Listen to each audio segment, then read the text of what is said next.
So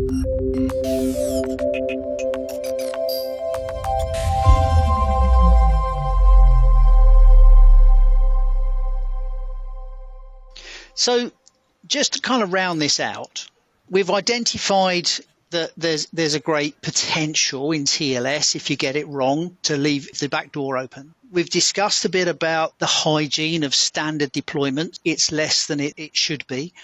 We've got a couple of standards that work. You've got a best practice. So we've gone through this. We've identified this. We go see these 10 customers, which we're going to go do and share their data with them. Is that it? Is this just a one-time scan it, fix it, all done? No, it isn't. What's and next? I'll explain why. So, if you ask any CISO, how many Windows servers do you have at the moment?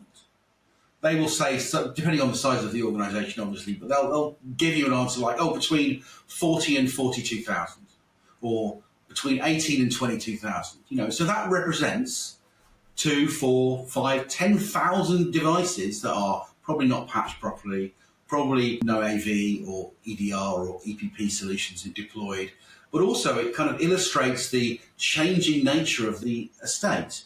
Servers are spinning up and coming down every day, being new ones or ones being decommissioned. The same with clients, the same with services.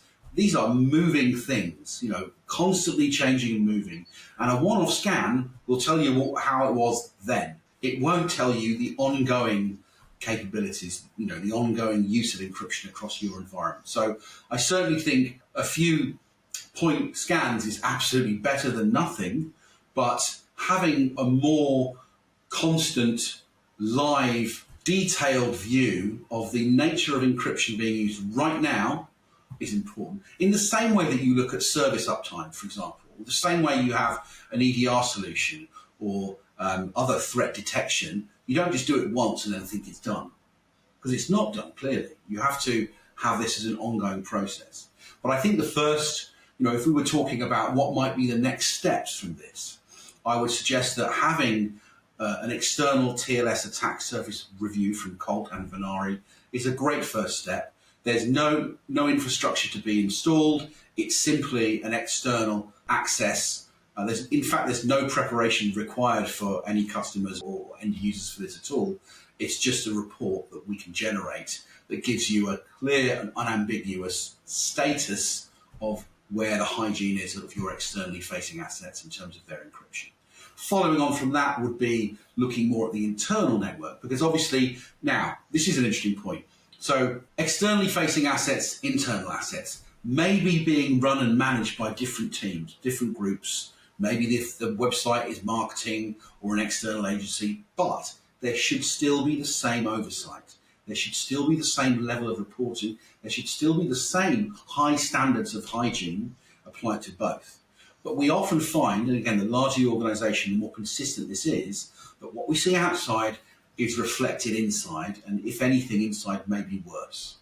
So that's really something to think about. We would offer with Colt an internal attack service review to really understand, in a similar way that we're looking outside, what's going on internally. Is the PKI implementation correct and working as designed? Are there services running with very outdated encryption parameters internally? Is there risk that's not been identified? Cool, thank you. One last question, just to finish off. The engagements I've had with customers so far have been very positive and they're very engaging.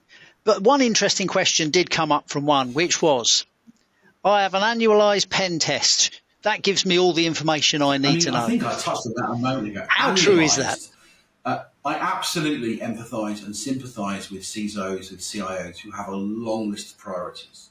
There's always things they're looking for budget for that need to be prioritised because of short-term reasons. I think that understanding your baseline is essential for you to make choices about how to do the prioritisation of your projects. I think it's really important. It's not an easy job, absolutely, 100% agree.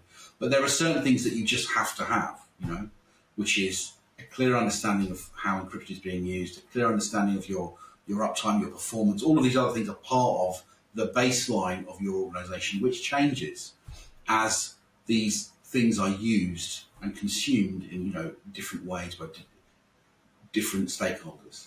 Brilliant. Thank you, Simon. And that kind of brings it full circle back to the whole GDPR thing for me is ignorance is no longer an excuse. You cannot use that as a defense. You have to know.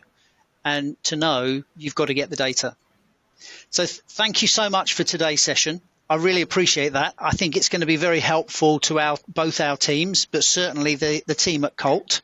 And I'd love to do some follow-ups, and I'm really looking forward to our next session and next topics. Me too. Perfect.